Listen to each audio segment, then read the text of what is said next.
लेकर उपस्थित हुआ हूं क्लास 9 के लिए, जो मोस्ट इंपोर्टेंट क्वेश्चंस की श्रृंखला आपके लिए मैंने चला रखी है एनुअल एग्जाम वार्षिक परीक्षा के लिए। उसी कड़ी में आज हमारा ये दूसरा लेक्चर रहने वाला है। इससे पहले हमने जो आपको पिछला लेक्चर दिया था उसमें हमने 1 नंबर के जो क्वेश्चंस आपके OMR based objective type question जो बनते हैं उनमें हमने बात की थी। आज हम लोग बात करने वाले हैं लिखित पोर्शन पर। जो आपका लिखित का पोर्शन होता है उस पर हम लोग बात करेंगे किस टाइप के क्वेश्चंस आपके एग्जाम में बन सकते हैं, किस टाइप के क्वेश्चंस आपके एग्जाम में पूछे जा सकते हैं, उन्हीं पर हम लोग बात करने वाले हैं। एक बार आप सभी अपने स्टैंडर्ड पर वीडियो को शेयर अवश्य कर दीजिएगा और जो विद्यार्थी चैनल पर फर्स्ट टाइम है एक बार चैनल को सब्सक्राइब कर लीजिए, वीडियो को लाइक कर दीजिएगा। तो आइए देर न करते हुए शुरू करते हैं आज के अपने इन प्रश्नों की श्रृंखला को। पहला प्रश्न आपके सामने है, देखिए मेंसुरेशन खंड से ये आपका सवाल रहने वाला है। 2 प्रश्न आपके सामने हमने लिए हैं, 10 से 12 क्वेश्चंस आपको यहाँ कराने वाला हूँ। आप लोग वीडियो को अंत तक देखिएगा, आपको यहाँ से एग्जाम में क्वेश्चंस देखने को मिल जाएंगे। आइए बात करते हैं। पहला जो प्रश्न आपका है, प्रश्न आपके सामने कह रहा है त्रिभुज का क्षेत्रफल ज्ञात कीजिए जिसकी भुजाएं निम्नलिखित है। भुजाएं क्या है? 15 सेंटीमीटर, 20 सेंटीमीटर और 25 सेंटीमीटर जो है वो हमारी क्या है, भुजाएं दी गई हैं। देखिए ऐसे प्रश्न को आप किस तरीके से सॉल्व कर सकते हैं, किस तरीके से लगा सकते हैं, इंपॉर्टेंट फैक्ट आपका यही होता है। अगर हम बात करते हैं, चूंकि भुजाएं आपको दी गई हैं तो भुजाओं को आप लेट कर लीजिए क्या, हीरोज फॉर्मूले की सहायता से प्रश्न को हल करेंगे। तो भुजाएं ए बराबर 15 सेंटीमीटर मान लेता हूं, बी बराबर 20 सेंटीमीटर हो जाएगा और प्यारे बच्चों सी बराबर 25 सेंटीमीटर हो जाएगा। ठीक है, इस तरीके से हम लोग बात करेंगे, इस तरीके से क्वेश्चन को हल करने वाले हैं। अब आप जानते हैं जब हीरोज फॉर्मूले की बात आती है तो उसमें हम क्या करते हैं, अर्ध परिमाप एस का मान निकालते हैं। ठीक है ना, तो देखिए एस की बात करते हैं, अर्ध परिमाप की बात अगर करते हैं तो अर्ध परिमाप अगर निकालना है आपको तो देखिए किस तरीके से आप बना सकते हैं। अर्ध परिमाप जो होता है उसको हम एस से रिप्रेजेंट करते हैं, a + b + c/2 हो जाता है। यहां से मान रख दीजिए तो 15 + 20 + 25 बटे कितना हो जाएगा, तो हो जाएगा 40 और 60 यानी 60/2, कुल मिलाकर कितना जाएगा 30 सेंटीमीटर जो है वो अर्ध परिमाप आपका रहने वाला है। अर्ध परिमाप जो हो गया प्यारे बच्चों वो कितना हो गया, 30 सेंटीमीटर हो गया। अब आप हीरोज फॉर्मूले का प्रयोग करके आसानी से प्रश्न को हल कर सकते हैं। देखिए बात करते हैं त्रिभुज का क्षेत्रफल। तो त्रिभुज का हमारा क्षेत्रफल होता है उसे किस तरीके से लिखेंगे, देखिए हीरोज फॉर्मूले की बात करते हैं तो s × s - a s - b s - c। देखिए सभी के बीच क्या होता है, मल्टीप्लाई का साइन होता है, ये आप जानते हैं सभी बच्चे। इसको पहले हमारी बेसिक क्लास जो हुई थी उसमें आप देख चुके होंगे। s का मान 30 रहेगा तो 30 हो जाएगा, मल्टीप्लाई 30 माइनस कितना 15 हो जाएगा, इंटू में 30 - 20 हो जाएगा, इंटू कितना हो जाएगा 30 - 25 हो जाएगा। ठीक है, आइए बात कर लेते हैं। यहाँ हो जाएगा 30 × 15 × 10 × कितना 5 हो जाएगा। अब देखिए यहाँ से किस तरीके से आप इसको कर सकते हैं, इसके फैक्टर कर लीजिए। अगर बात करते हैं देखिए यहाँ से 30 को हम लिख सकते हैं 2 × 15 और 15 को आप 15 रखिएगा। इस 10 को हम 2 × 5 लिख सकते हैं, × 5 हो जाएगा। अब देखिए स्क्वायर रूट हो रहा है तो यहाँ पर पेयर की बात करते, 15 का पेयर बनेगा और 5 का बनेगा, 2 का भी पेयर बन जाएगा तो ये आपका बाहर आ जाएगा, तो 2 बाहर आ जाएगा, उसके बाद 5 और कितना आ जाएगा 15 आ जाएगा। 15 दूनी 30, सॉरी 15 दूनी 30 पंचे 150 यानी 150, कितना हो जाएगा 150 सेंटीमीटर स्क्वायर क्या हो जाएगा, त्रिभुज का क्षेत्रफल रहने वाला है प्यारे बच्चों। तो जब भी त्रिभुज से संबंधित आपका क्षेत्रफल से संबंधित क्वेश्चन आता है और आपको 3 भुजाएं दी जाती हैं, अगर आप उनमें पता नहीं कर सकते हैं कि ये समबाहु त्रिभुज है, विषमबाहु त्रिभुज है या फिर आपका समकोण त्रिभुज है, तो आप कहीं ना कहीं हीरोज फार्मूला को लगा दीजिएगा, आपका आंसर जो है वो आ जाएगा। किसी भी ट्रायंगल की बात हो, किसी भी त्रिभुज की बात हो, आप हीरोज फार्मूले की सहायता से उसका क्षेत्रफल जो है वो फाइंड आउट कर सकते हैं, आराम से उसका आंसर निकाल सकते हैं। ठीक है, आइए बात करते हैं अपने अगले प्रश्न पर। अगला जो प्रश्न हमारा है प्रश्न नंबर 2 रहेगा। क्या है जरा देखिएगा, कहता है एक समबाहु त्रिभुज। देखिए इसमें डायरेक्ट उसने क्या कहा, समबाहु त्रिभुज का क्षेत्रफल ज्ञात कीजिए जिसकी भुजा आपको दी गई है। तो देखिए डायरेक्ट अगर बात करते हैं समबाहु त्रिभुज की भुजा दी गई है, समबाहु त्रिभुज की भुजा, ये आपको गिवन दैट है कितनी, इसको ए मान लेता हूं 8 सेंटीमीटर गिवन दैट है, क्या है 8 सेंटीमीटर दी गई है। अब आप जानते हैं क्या समबाहु त्रिभुज का क्षेत्रफल, क्या समबाहु त्रिभुज का क्षेत्रफल, जो प्यारे बच्चों फॉर्मूला होता है वो √3/4 इंटू ए स्क्वायर यानी भुजा स्क्वायर होता है, √3/4 इंटू भुजा स्क्वायर हो जाएगा। यहां से आप मान रख सकते हैं क्या हो जाएगा, √3/4 मल्टीप्लाई ए स्क्वायर यानी 8 गुणा 8 हो जाएगा।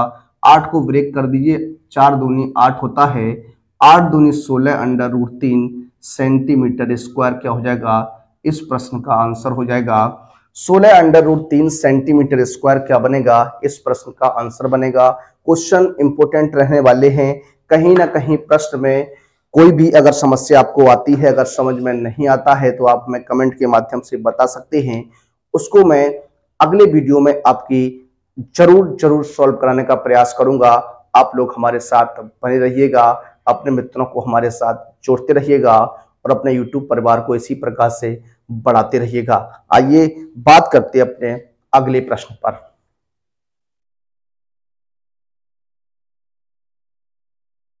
देखिए बात करेंगे अपने अगले प्रश्न पर। अगला जो प्रश्न हमारा रहेगा प्रश्न नंबर 3 और प्रश्न नंबर 4। दो प्रश्न आपके सामने हैं, ब्रज से संबंधित क्वेश्चन है। अभी हम आगे भी ब्रज से संबंधित कुछ क्वेश्चंस आपके सामने और डिस्कस करने वाले हैं। जैसा कि आप जानते हैं प्रमेय जो है बहुत ही इंपॉर्टेंट प्रमेय होती है, क्योंकि प्रमेय का रोल बहुत ही अच्छा होता है प्रश्न को सॉल्व करने में, प्रश्न को हल करने में। उस पर भी हम लोग बात करेंगे, ज्यामिति के क्वेश्चंस पर भी बात करेंगे। आप हमारे साथ अंत तक बने रहिएगा, आपको अच्छे से अच्छा कंटेंट देखने को मिलेगा। जो एग्जाम में क्वेश्चंस पूछे जा सकते हैं उन्हीं क्वेश्चंस पर हम बात कर रहे हैं। आइए देखते हैं। कहता है 5 सेंटीमीटर त्रिज्या के वृत्त की एक जीवा AB की लंबाई ज्ञात कीजिए। 5 सेंटीमीटर त्रिज्या का प्यारे बच्चों क्या है, एक वृत्त है, मान लीजिए क्या है, एक वृत्त, एक सर्कल है आपका, जिसकी रेडियस क्या है, त्रिज्या है, और इसकी 5 सेंटीमीटर है, और AB इसकी जीवा है। मान लीजिए ये कोई जीवा आपकी AB है, ये आपकी AB कोई जीवा है, ये वृत्त का केंद्र है आपका O, जिसकी केंद्र से दूरी कितनी है, 3 सेंटीमीटर है। मान लीजिए 3 सेंटीमीटर है आपकी, ठीक है, और ये क्या हो जाएगी, रेडियस त्रिज्या R हो जाएगी, और R का मान कितना दिया गया है आपको, 5 सेंटीमीटर यहाँ पर गिवन दैट है। तो आपसे कहा जीवा AB की लंबाई बताइए, तो यहाँ से ये आपका लंब हो जाएगा, ठीक है, AB की लंबाई निकालनी है आपको। अब जरा प्रयास ये करिएगा कि अगर हमें AM का मान मिल जाए, अगर हमें AM का मान मिल जाए तो हम आसानी से जीवा का मान जो है वो निकाल सकते हैं, जीवा का मान फाइंड आउट कर सकते हैं, आसानी से निकाल सकते हैं आप, अगर हम AM का मान पता कर सके। AM का मान किस तरीके से आप पता कर सकते हैं, पाइथागोरस प्रमेय की सहायता से, क्योंकि यहाँ पर एक राइट एंगल ट्रायंगल है। आप जानते हैं वृत्त के केंद्र से जीवा पर डाला गया लंब जीवा को 2 बराबर भागों में विभाजित करता है। वृत्त के केंद्र से जीवा पर डाला गया लंब जीवा को 2 बराबर भागों में विभाजित करता है। तो आप पाइथागोरस प्रमेय की सहायता से इसका जो पार्ट है वो आप निकाल सकते हैं। आइए देखते हैं किस तरीके से बात करेंगे, आइए देख लेते हैं। सबसे पहले अगर बात करते हैं क्या, समकोण त्रिभुज, क्या OMA में पाइथागोरस लगा दीजिए, और आप सभी जानते हैं पाइथागोरस प्रमेय जो होती है वो राइट एंगल ट्रायंगल में ही काम करती है, ये आप सभी जानते हैं प्रमेय से, ठीक है। क्या होता है, कर्ड स्क्वायर बराबर लंब स्क्वायर प्लस आधार स्क्वायर बोलते हैं। कर्ड क्या है, 5 हो जाएगा, 5 का वर्ग, लंब की बात करेंगे 3 हो जाएगा, 3 का वर्ग, आधार यानी AM आपको क्या है पता करना है प्यारे बच्चों, इसको आपको फाइंड आउट करना है। अब देखिए 5 का जो वर्ग होता है, स्क्वायर होता है, वो आपका कितना होता है, 25 हो जाएगा। 3 का वर्ग कितना हो जाएगा, 9 हो जाएगा, प्लस AM स्क्वायर हो जाएगा, ठीक है। अब 9 को पक्षांतर करिएगा, ट्रांसफर कर दीजिए, 25 माइनस 9 बराबर AM स्क्वायर हो जाएगा। अब यहाँ से 16 बराबर कितना, AM स्क्वायर बच जाएगा। AM की जब वैल्यू आप निकालिएगा प्यारे बच्चों तो 16 हो जाएगी रूट में, तो AM बराबर कितना हो जाएगा, 4 सेंटीमीटर हो जाएगा। कितना हो जाएगा, 4 सेंटीमीटर हो जाएगा। हमसे जीवा की लंबाई पता कर रहा था, जीवा AB की लंबाई, तो क्या हो जाएगा 2 इंटू AM हो जाएगा, 2 मल्टीप्लाई AM मतलब कितना, ये आपका कितना निकल के आएगा 4, तो 4 दूनी 8 सेंटीमीटर। तो जो जीवा की लंबाई रहने वाली है प्यारे बच्चों, वो क्या रहने वाली है, 8 सेंटीमीटर रहने वाली है। इस तरीके से आसानी से आप क्वेश्चन को हल कर पा रहे होंगे। उम्मीद करता हूं क्वेश्चंस आपको समझ में आ रहे होंगे। आइए बात करते हैं अपने सेकंड प्रश्न पर। अगला जो प्रश्न है हमारा प्रश्न नंबर 4 रहेगा। आइए देखते हैं। देखिए इसका जस्ट विलोम रहने वाला है, ये किस तरीके से आप इसको बनाने वाले हैं। कहता है एक वृत्त की त्रिज्या ज्ञात कीजिए। अब क्या है, आपको त्रिज्या पता करनी है, त्रिज्या को ज्ञात करना है जिसकी जीवा की लंबाई 16 सेंटीमीटर तथा केंद्र से जीवा की जो दूरी है वो 6 सेंटीमीटर है। ठीक है, आइए देखते हैं, इसको भी लगाएंगे। ठीक है, ये मान लीजिए इसका सेंटर रहेगा क्या, O। एक जीवा है, ये जीवा मान लीजिए क्या है आपकी AB है, जिसकी केंद्र से दूरी जो है प्यारे बच्चों वो कितनी है, 6 सेंटीमीटर है। और इस जीवा की लंबाई जो है वो प्यारे बच्चों 16 सेंटीमीटर है। कितनी है, 16 सेंटीमीटर है। ये इसकी रेडियस हो जाएगी, मान लीजिए R इसकी क्या है, रेडियस है, तो ये 90 डिग्री एंगल बन जाएगा, यहाँ पर M हो जाएगा। ठीक है, आइए क्वेश्चन को देखते हैं। क्या, देखिए मान लीजिए क्या माना वृत्त की त्रिज्या क्या है, R है। ठीक है, और OM बराबर क्या है, 6 सेंटीमीटर। अगर AM की बात करेंगे तो 1/2 इंटू AB हो जाएगा, यानी 1/2 इंटू 16 कितना हो जाएगा, 8 सेंटीमीटर। ये 2 से आपका कट जाएगा 8 बार में, तो AM का मान कितना मिल गया, 8 सेंटीमीटर आपको मिल चुका है। AM का मान 8 सेंटीमीटर जब आपको मिल गया है, आप यहां से पाइथागोरस लगा सकते हैं। तो लिख लीजिए क्या, समकोण त्रिभुज OMA में क्या लगाने वाले हैं, पाइथागोरस लगाएंगे।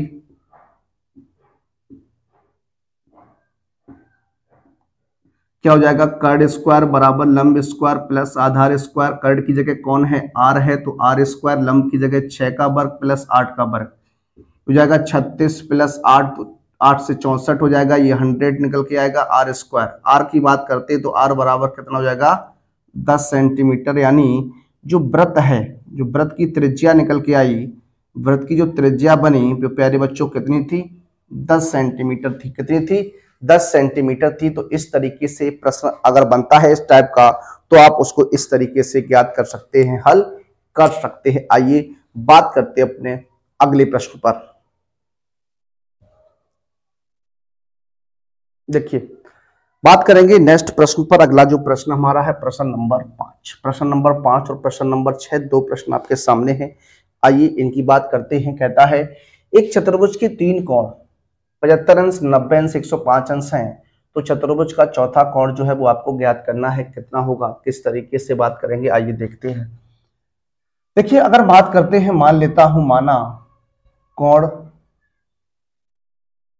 ए की बात करते हैं तो 75 डिग्री मान लेता हूं, कोण बी की बात करते हैं तो 90 डिग्री मान लेता हूं, कोण सी की बात करते हैं तो 105 डिग्री हो जाएगा, और कोण डी जो है वो आपको एक्स मान लेना है। ठीक है, या फिर आप डी को डी ही रखिएगा क्योंकि डी हमें निकालना है, फाइंड आउट करना है। अब जरा देखिए, आप सभी जानते हैं जो त्रिभुज होता है, जो हमारा त्रिभुज होता है, उस त्रिभुज के तीनों कोणों का योग जो है वो 180 अंश होता है। कितना होता है, 180 अंश होता है। और जो चतुर्भुज होता है प्यारे बच्चों, उस चतुर्भुज का जो कोणों का योग होता है वो 360 डिग्री होता है। कितना होता है, 360 डिग्री होता है। और अगर चक्री चतुर्भुज की आपसे प्रश्न में बात की जाए कि दिया गया एक चक्री चतुर्भुज है, तो उसके आमने सामने के जो कोणों का योग होता है वो 180 डिग्री होता है। आमने सामने के कोणों का योग कितना होता है, 180 डिग्री होता है। अगर चतुर्भुज जो है वो आपका चक्री है, तो इस कंडीशन में हम लोग बात करते हैं। अब इस प्रश्न में अगर देखते हैं तो कि हमें चतुर्भुज की बात करनी है, तो चतुर्भुज में आप जानते हैं क्या, अभी हमने आपको बताया, चूंकि चतुर्भुज के चारों कोणों का योग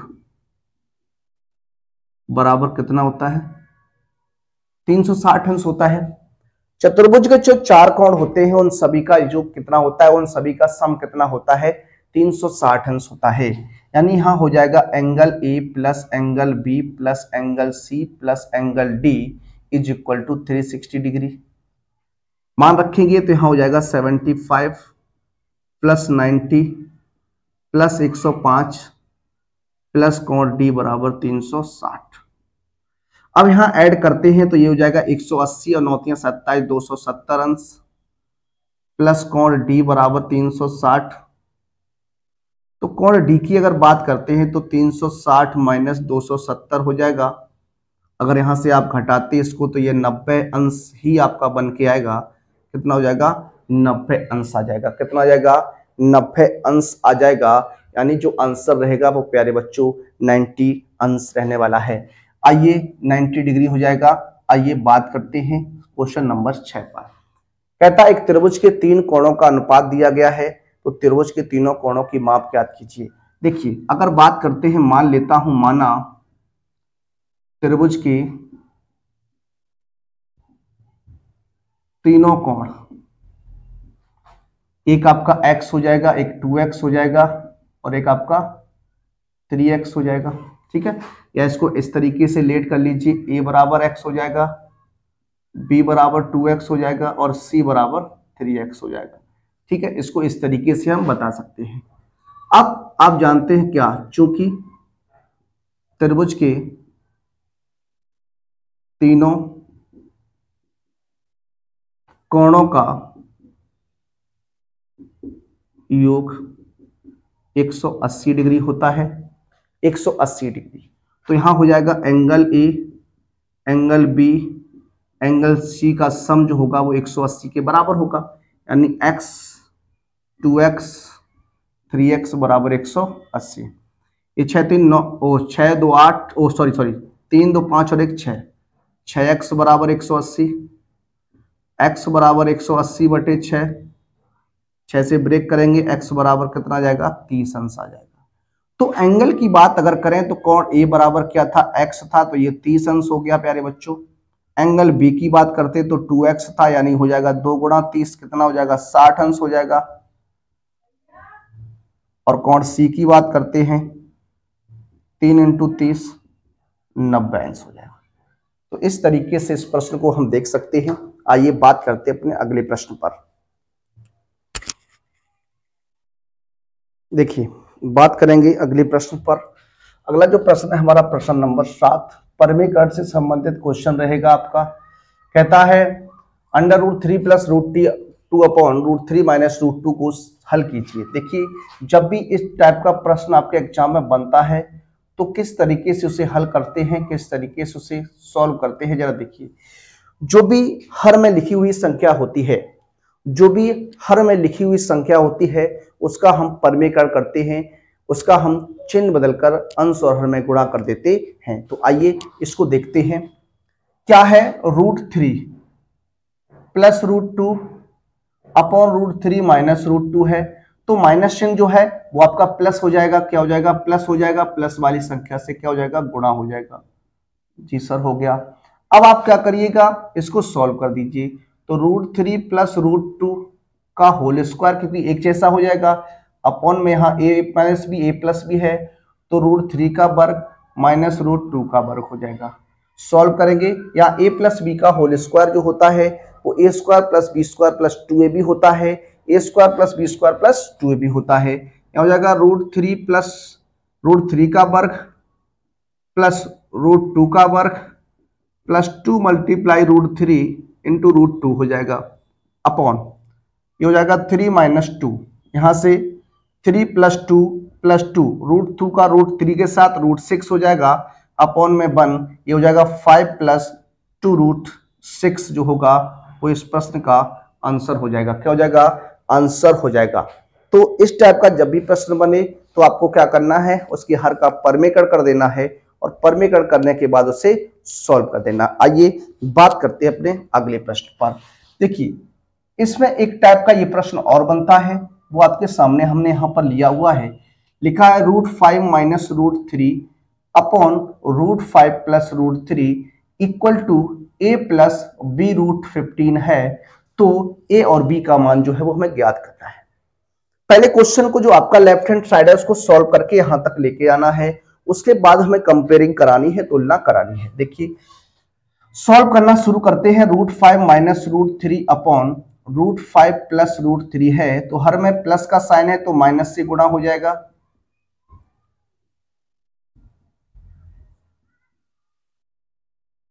इक्वल टू में a प्लस बी रूट 15 रहेगा। ठीक है, ऊपर होल स्क्वायर हो जाएगा आपका, सॉल्व करेंगे होल स्क्वायर हो जाएगा यहां से √5 का वर्ग और माइनस √3 का वर्ग। यहाँ तो हमेशा प्रत्येक कंडीशन में कोई सी भी कंडीशन रहे, हर में आपका a square minus B square ही बनता है, ये आप पहले भी सीख चुके थे। यहाँ पर सॉल्व करेंगे तो a माइनस बी का whole square a square plus B square हो जाएगा, माइनस का 2ab हो जाएगा, अपॉन में ये हो जाएगा 5 माइनस 3 इक्वल टू में a प्लस बी रूट 15 हो जाएगा। देखिए रूट का किसी भी रूट वाली संख्या का वर्ग करने पर रूट कैंसिल हो जाता है, 5 प्लस 3 माइनस 2 रूट 15/2,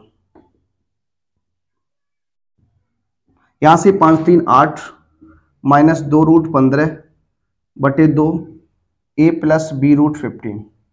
यहां से ऊपर से 2 कॉमन ले लीजिए, जब आप 2 कॉमन लेंगे तो यहां से 2 मिलेगा तो हो जाएगा 4 minus root 15/2 a plus B root 15, 2 से 2 cancel, 4 minus 1 root 15 equal to a plus B root 15 हो जाएगा। तुलना कर दीजिए, देखिए a का मान कितना हो जाएगा 4, a बराबर 4, यहाँ माइनस यहाँ प्लस, तो माइनस प्लस माइनस हो जाएगा, यानी b बराबर माइनस का 1 आंसर हो जाएगा। तो इस तरीके से प्रश्न को हल करते हैं, सॉल्व करते। आइए बढ़ते हैं अगले प्रश्न की ओर। देखिए बात करते हैं प्रश्न नंबर 9 और प्रश्न नंबर 10। 2 प्रश्न आपके सामने हैं, दोनों क्वेश्चन इंपोर्टेंट रहेंगे आपकी परीक्षा के पॉइंट ऑफ व्यू से, क्योंकि ये क्वेश्चन जो है काफी बार एग्जाम में बन चुके हैं और काफी बार ये एग्जाम में पूछे जा चुके हैं। ठीक है, आइए इन क्वेश्चंस की बात करेंगे। क्वेश्चंस बहुत ही अच्छे हैं, बहुत ही बढ़िया प्रश्न रहेंगे आपके एग्जाम के लिए। आइए क्वेश्चन की ओर चलते हैं, क्वेश्चन को हल करते हैं। देखिए पहला जो प्रश्न है आपका 9वां प्रश्न रहेगा, कहता है सिद्ध कीजिए वृत्त में समान जीवाएं केंद्र पर बराबर कोण बनाती हैं, यानी समान कोण अंतरित करती हैं। देखिए सर्किल की बात है तो इस तरीके से हम एक सर्कल यहां पर बना लेते हैं। इसमें 2 जीवाएं लेंगे जिनकी लंबाइयां क्या होंगी प्यारे बच्चों, समान होगी। तो हमने 2 जीवाएं ले ली, एक जीवा का नाम AB है और एक जीवा का नाम CD है। ठीक है, इनको आपस में मिला दीजिए इस तरीके से, ये इसका सेंटर हो जाएगा प्यारे बच्चों O, केंद्र क्या हो गया, सेंटर हो गया, O हो गया। ठीक है, अब आपको यहां पर इसको बताना है कि जो एंगल यहां पर ये बन रहा है वो क्या इक्वल है या नहीं, बराबर है या नहीं, ये आपको बताना है। ठीक है, सबसे पहले अगर हम बात करते हैं तो यहाँ पर देखिए बात करेंगे डायरेक्ट, हम प्रूफ की बात करने वाले, उपपत्ति की बात करने वाले हैं, किस तरीके से आप इसको बना सकते हैं। 2 ट्रायंगल आपके सामने नजर आते हैं, तो दोनों ट्रायंगल को आप ले लीजिए, ट्रायंगल AOB तथा ट्रायंगल COD में। ठीक है, 2 ट्रायंगल हमने आपके सामने यहां पर लिए हैं, 2 ट्रायंगल यहां पर बन रहे हैं। इन दोनों ट्रायंगल में आपको बात करनी है किस तरीके से आप इनको बता सकते हैं, किस तरीके से आप कंडीशन को यहां पर समझा सकते हैं। देखिए अगर बात करते हैं 2 ट्रायंगल में, सबसे पहले उसने आपको दिया क्या था, AB बराबर CD समान त्रिज्याएं, सॉरी समान जीवाएं। ये प्रश्न में पहले ही आपको बताया गया था कि दोनों की दोनों क्या हैं, आपस में बराबर हैं, इक्वल हैं। उसके बाद अगर बात करते हैं तो आप यहां देख रहे होंगे OA बराबर हो जाएगा OC के, क्या OA बराबर OC के हो जाएगा क्या, और OB बराबर जो हो जाएगा वो भी क्या हो जाएगा, OD हो जाएगा। ये दोनों क्या हैं, समान त्रिज्याएं हैं, क्या है, समान त्रिज्याएं हैं। अब देखिए जब 2 ट्रायंगल आपको दिए जाते हैं और 2 ट्रायंगल में आपको कंपेयरिंग करनी हो, तुलना बतानी हो, तो दोनों त्रिभुज को देखिएगा, अगर दोनों त्रिभुज की संगत भुजाएं बराबर हैं, अगर संगत भुजाएं इक्वल हैं, तीनों संगत भुजाएं अगर इक्वल हैं तो तीनों एंगल भी इक्वल होंगे और ऐसी कंडीशन में त्रिभुज क्या होते हैं, सर्वांगसम होते हैं। क्या होते हैं, सर्वांगसम होते हैं।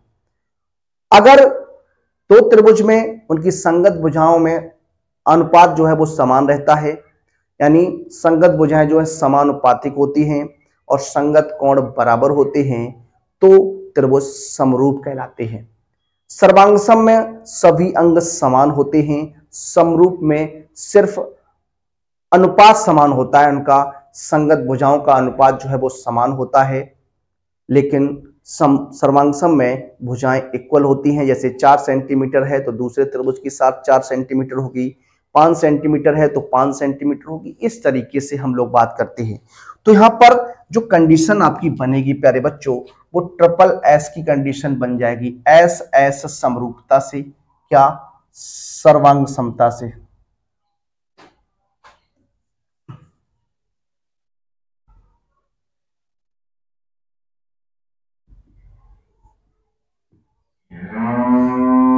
तो यहां से हम सर्वांग समता का नियम लगा सकते हैं, क्या, ट्रायंगल ए ओ बी सर्वांगसम हो जाएगा ट्रायंगल क्या, सीओडी। ये अगर सर्वांगसम है, अगर ये सर्वांगसम है तो यहां पर हम बता सकते हैं क्या, कि एंगल जो होगा ए ओ बी वो बराबर किसके होगा, सीओ डी के बराबर हो जाएगा। क्या हो जाएगा, सीओ डी के बराबर हो जाएगा। तो इस तरीके से जो कंडीशन आपकी बनती है उसको आप इस तरीके से दिखा सकते हैं, इस तरीके से आप उसको समझा सकते हैं। आइए बात करते हैं इस क्वेश्चन पर। इस क्वेश्चन को भी बहुत बार क्वेश्चन जो है वो पूछा गया है। इस क्वेश्चन को भी हम लेते हैं। कहता है निम्न आकृति में x प्लस वाई, क्या, x प्लस वाई बराबर जो है वो w प्लस जेड है। क्या, w प्लस जेड दिया गया है, तो सिद्ध कीजिए ए ओ बी एक सरल रेखा है नहीं। तो आप यहां देख रहे हैं कि 4 एंगल बन रहे हैं और चारों एंगल का सम कितना होता है, चारों एंगल का सम कितना होता है, कितना होता है, 360 हो जाएगा। यहां से अगर बात करते हैं क्या, x plus Y plus Z plus W, ये कितना हो जाएगा, 360 डिग्री हो जाएगा। ठीक है ना। तो यहां से अगर हम बात करें x प्लस वाई को x प्लस वाई रखते हैं और y डब्ल्यू जेड की जगह फिर हम x प्लस वाई रख देंगे, तो बराबर में कितना हो जाएगा, 360 हो जाएगा। यहां से 2x प्लस 2y बराबर 360 हो जाएगा। यहां से 2 कॉमन ले लीजिए, तो x प्लस वाई बराबर कितना, 360 हो जाएगा। 2 से ब्रेक कर दीजिए, 180 बार कट जाएगा, तो x प्लस वाई बराबर कितना, 180 अंश। अगर x और y का सम जो है वो 180 अंश है तो स्ट्रेट लाइन हो जाएगी। तो हम कह सकते हैं कि यहाँ पर अतः ए ओ बी एक सरल रेखा है। क्या है, सरल रेखा है। तो इस तरीके से हम इसको बता सकते हैं, इस तरीके से इसको हम दिखा सकते हैं। आइए बात करते हैं अगले प्रश्न पर। देखिए बात करेंगे अगले प्रश्न पर। प्रश्न नंबर 11 क्या है, एक बहुपद है आपके सामने। कहता है बहुपद, इसको हम px बराबर लेट कर लेंगे। ये px बराबर हमारा बहुपद है x cube plus 7x square plus के 2x माइनस 4 के गुणनखंड कीजिए। देखिए ये हमारा क्या है, एक त्रिघात बहुपद है। और जब त्रिघात बहुपद की कंडीशन बनती है प्यारे बच्चों, तो हम उसे शेषफल प्रमेय की सहायता से जो है वो सॉल्व करते हैं। शेषफल प्रमेय की सहायता से उसे हम हल करते हैं। तो सबसे पहले क्या करेंगे, इसमें कुछ ऐसा रखेंगे, x का कोई ऐसी वैल्यू रखेंगे, x की कोई ऐसा मान रखेंगे जिससे ये पूरा का पूरा 0 हो जाए। अब देखते हैं यहाँ पर पुट, सबसे पहले बात करने वाले हैं put x minus 1 equal to 0, यानी x बराबर 1 रख दीजिए।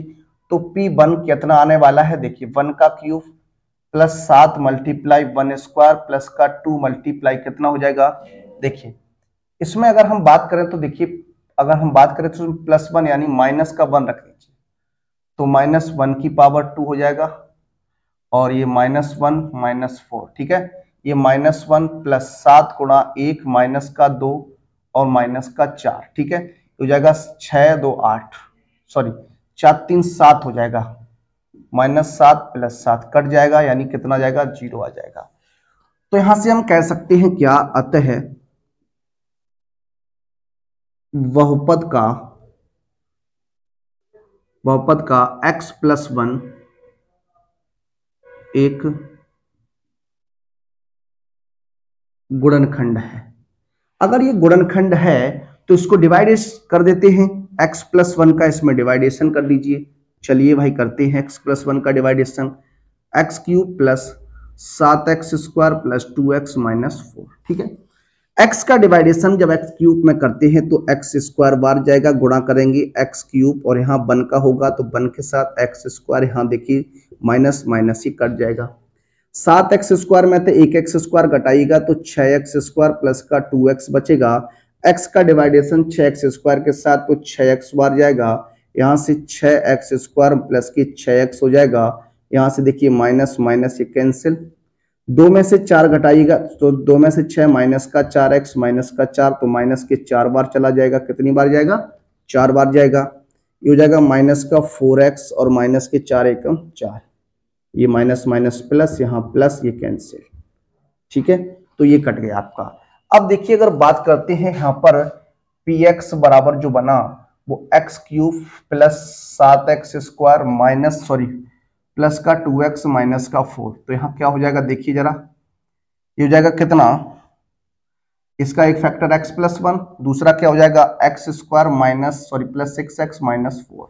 ये आपका बनने वाला है, इस तरीके से आपका हो जाएगा। ठीक है, तो देखिए अब इसके फैक्टर तो यहाँ होंगे नहीं, 4 के ऐसे गुणनखंड घटाने पे 6 बच जाए तो अगर नहीं होगा तो फिर हम इसको यहीं तक रखेंगे, यहीं पर इसको हम छोड़ देंगे। ठीक है, अगर इसका फैक्टर हो जाएगा तो इसको आगे भी हम सॉल्व कर सकते थे, हल कर सकते थे। आइए बात करते हैं अगले प्रश्न पर। देखिए बात करेंगे अपने अंतिम प्रश्न पर, आज का हमारा अंतिम प्रश्न, इसके बाद आपके लिए अगला लेक्चर लेकर आऊंगा। क्वेश्चन जो है वो कहता है एक शंकु की त्रिज्या, एक शंकु है जिसकी त्रिज्या आपको दी गई है, कितनी है? शंकु की त्रिज्या r बराबर 5 सेंटीमीटर है और ऊंचाई की अगर बात करते हैं h का मान जो है वो 12 सेंटीमीटर है। आपसे कहता है तो ज्ञात कीजिए शंकु की त्रियक ऊंचाई। पॉइंट फर्स्ट की बात करेंगे, अगर हम कह रहा है त्रियक ऊंचाई, आप सभी जानते हैं त्रियक ऊंचाई को हम किससे रिप्रेजेंट करते हैं, तो ये h बराबर इसको हम l से रिप्रेजेंट करते हैं, तो l² बराबर h² प्लस क्या होता है r² होता है। यहाँ h की बात करते हैं 12 का वर्ग हो जाएगा, r की बात करते हैं 5 का वर्ग हो जाएगा, 144 हो जाएगा, प्लस के 25 हो जाएगा, 169। ये l² का मान, और l की बात करेंगे तो √169, l बराबर हो जाएगा कितना? 13 सेंटीमीटर। तो जो त्रियक ऊंचाई है वो कितनी आ गई? 13 सेंटीमीटर आ गई। कितनी आ गई? 13 सेंटीमीटर आ गई। आइए बी पार्ट की बात करते हैं, कहता है शंकु का वक्रपृष्ठ, ये निकालना है तो आप जानते हैं फॉर्मूला πr/l होता है। पाई का मान आप सभी जानते हैं 22/7 मल्टीप्लाई r का मान 5, l का मान 13। अगर गुणा करें तो ये हो जाएगा 22 पंचे 110 गुणा 13/7, तो ये हो जाएगा 0, 13 एकम 13 और 13 एकम 13 और 1 14, 1430/7 सेंटीमीटर स्क्वायर। ये हमारा क्या हो जाएगा? वक्रपृष्ठ हो जाएगा। थर्ड कंडीशन की बात करते हैं शंकु का संपूर्ण पृष्ठ। क्या? शंकु का संपूर्ण पृष्ठ πr कोष्टक l प्लस r। पाई की बात करते हैं तो पाई का मान 22/7, r का मान 5 है, l की बात करेंगे 13 और प्लस 5, 110/7 गुणा 18, 0, 18 एकम 18, 18 एकम 18, 19 हो जाएगा कितना? 1980/7 सेंटीमीटर स्क्वायर हो जाएगा। डी पार्ट शंकु का आयतन, शंकु का आयतन 1/3 πr² h रख दीजिए इसमें, 1/3 पाई का मान 22/7, r की जगह 5 गुणा 5 इंटू h की जगह 12, काट देंगे 4 बार में कट जाएगा 6 यानी 2200/7 सेंटीमीटर क्यूब। तो इस तरीके से आज का हमारा ये सेशन था। कैसा लगा एक बार आप कमेंट के माध्यम से अवश्य बताइएगा। आगे आपके लिए इसी प्रकार की श्रृंखला जो है वो चलती रहेगी। अनवरत आपके लिए क्वेश्चंस लेकर आता रहूंगा। फिर मिलेंगे आपसे